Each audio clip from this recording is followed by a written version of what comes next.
Ready হচ্ছি, কোথায় যাচ্ছি?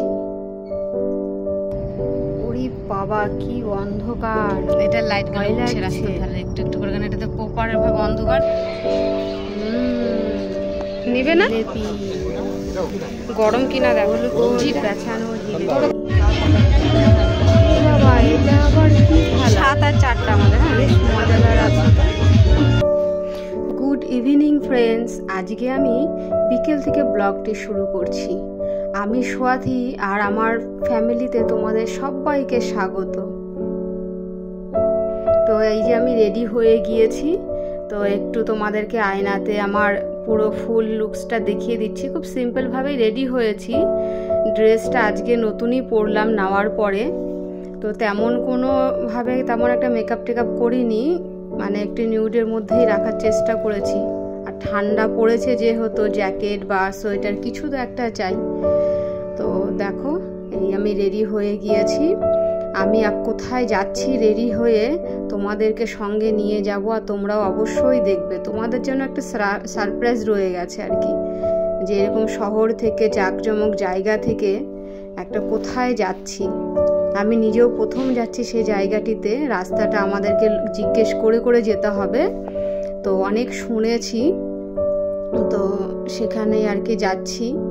সবাইকে জিজ্ঞেস করে করে ম্যাপ দেখে দেখে তবেই যাব, ঘন্টা দেড়েক পথ। এই দেখো, তোমাদেরকে বলেছিলাম শহরের বাইরে একটু দূরে দেখো কেমন ভূতের মতো অন্ধকার।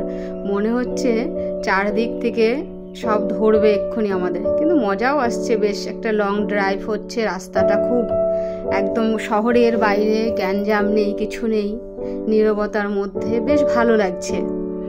তো কয়েকজনকে জিজ্ঞেস করে করেই আমরা যাচ্ছি সেখানে।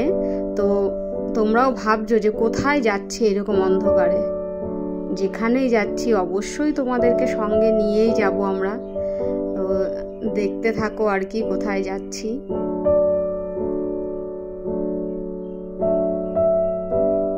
চারোদিকে ভীষণই অন্ধকার, মানে গাড়ির লাইটটুকু ছাড়া আর কোনো কিছুই নেই এখানে, এমনই অন্ধকার। এখন বাজে রাত্রি 7:30। 7:30টার সময় আমরা যাচ্ছি আর কি। যখন একটু বাজারে ছোটোখাটো একটা দুটো দোকান পড়ে আর কি, তো একটু আধটু লাইটের আলো দেখা যায় অন্য সব গাড়ির সঙ্গে আর কি, না হলে তো কিছুই নেই, এতটাই অন্ধকার। এখানে একটু হালকা জ্যামে ফেসে গিয়েছিলাম। জ্যাম বলতে ওই রাস্তারই সব কাজ হচ্ছিল, লেবাররা সব তাদের গাড়ি সিমেন্ট বালি নিয়ে টিয়ে সব যাচ্ছে, সেটাই আর কি। এত ঘোর গ্রামে জ্যামের তো এমন কিছু নেই। এত অন্ধকারের মধ্যে রাস্তাটা আমার এতই ভালো লাগছে, এই জন্য পুরো যাওয়ার পথে রাস্তাটা পুরোটাই ভিডিও করে নিলাম। এই দেখো, যেখানে যাওয়ার কথা ছিল সেখানে পৌঁছে গিয়েছি। প্রথমেই এতটাই খিদে পেয়ে গেছে, বিকেলের কোনো চা নাস্তা করা হয়নি বলে দেখো প্রথমেই ঢুকে গেলাম একটা খাবারের দোকানে। কি কি পাওয়া যাচ্ছিল দেখলে ছোট্ট একটা বোর্ডে লেখা, তো আমরা টাইপোটাই অর্ডার করলাম। মেয়েরও খুব খিদে পেয়ে গেছে,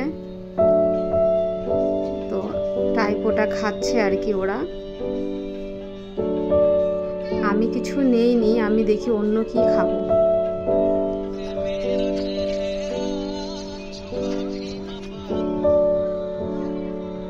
এরা বাবা মেয়েরাই খাচ্ছে আর কি, দুজনে।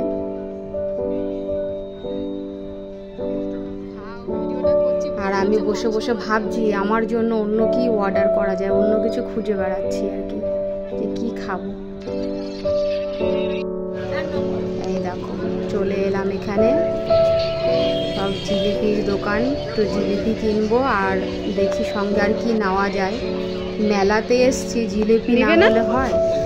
ও তোমাদের গরম বলাই হয়নি, এটা কিসের মেলা? এটা অ্যাকচুয়ালি রাস মেলা। তো অনেক পুরনো, মোটামুটি 40 ইয়ার্সের ওপরে হবে রাসমেলাটি, অনেক শুনেছি। তো ভাবলাম যে যাই একবার দেখে আসি মেলাটা কেমন। করে যেতে যেতে এতটাই দূরত্ব আর এতটাই গ্রাম্য অন্ধকার হবে সেটা ভাবতে পারিনি, কিন্তু বেশ মজা হয়েছে। দেখো এখানে এখানে সব দোকানপাট সব লাগিয়েছে, বেশ জাঁকজমক মেলাটি, কিন্তু একটু ফাঁকা ছিল কারণ আমরা শেষ দিন এসেছি মেলা। সানডেতে প্রচুর ভিড় ছিল আর আমরা এসেছি মানডেতে, তো ভিড়টির একদমই কমে গেছে, নেই বললেই চলে।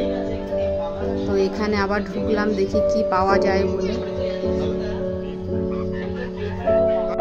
এখানে দেখো একটা দারুণ দারুণ মজাদার খেলা, আমার লাইফে ফার্স্ট টাইম দেখেছি যে এরকম 5 টাকা দিয়ে ঘুরে এটা ঘুরছে, যেখানে যেখানে টাকাটা দিয়েছে সেই নাম্বার যদি আটকে তো সে গোটা ডিম আমার।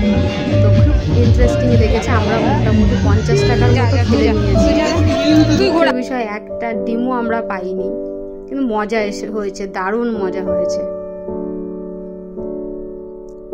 দেখো খুচরো করে করে সব, মানে বাচ্চা ছেলেরা বেশি মজা নিচ্ছে। এটা আমার মেয়ে একটু নিজে ঘোরাবে বলেছে, দুদিকে দুটো লাগিয়েছি 5 টাকা 5 টাকা করে, 7 আর 4, কিন্তু তারপরও একটাও পাইনি। মানে এতটা লাকি নেই আর কি ভাগ্যটাতে, এত পেলে পরে একটু বেশ ভালোই লাগতো আর কি। দেখি কোথায় গিয়ে আটকায়। দেখো একটুর জন্য 3টে ডিম পেয়ে যেতাম, যাই হোক ব্যাড লাক পেলাম না, কিন্তু মজা করেছি, খুব ফান হয়েছে। চারোদিকটা বেশ জাঁকজমক করেছে, অনেক কিছু এনেছিল, কিন্তু ভিড়টা নেই। যে বললাম আমরা ভাঙা মেলা লাস্ট দিন গিয়েছি, সানডে হলে তাও একটু থাকতো আর কি, কিন্তু আমরা মানডেতে গিয়েছি।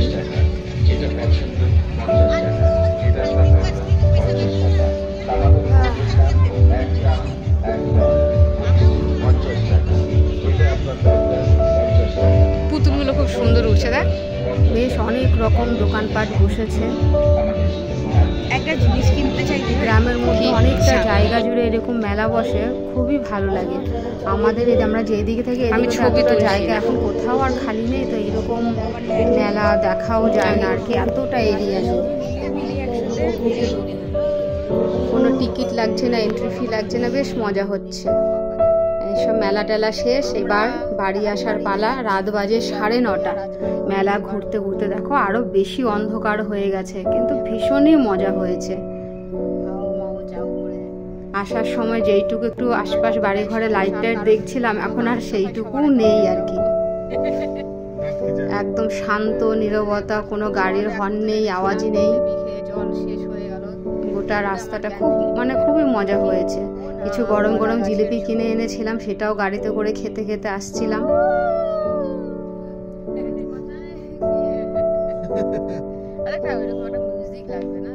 বেশ এরকম ঠান্ডার মধ্যে গ্রামগঞ্জের মেলাগুলো ভালোই লাগে দেখতে। আজকের মতো এই পর্যন্তই। যে আজকে কোনো অন্য কিছুর তার ব্লগ আনিনি, একটু ঘুরতে বেরিয়েছিলাম, সেটাই তোমাদের সঙ্গে শেয়ার করলাম। তো আজকে এই পর্যন্ত। তোমরা সবাই ভালো থেকো, সুস্থ থেকো, আর আমার পাশে আমাকে সাপোর্ট করে আমার পাশে থেকো। সাবস্ক্রাইব করে বেল আইকনটি তোমরা দিয়ে অবশ্যই ভালো লাগলে ভিডিওটি একটি লাইক করে দিও। নাম জানো তোমরা কি বন্ধুরা? শিকারপুর, মানে যেখানে বড় বড় শিকার হতো, সেই শিকারপুর, যেখানে রানী রাসমণি থাকতেন।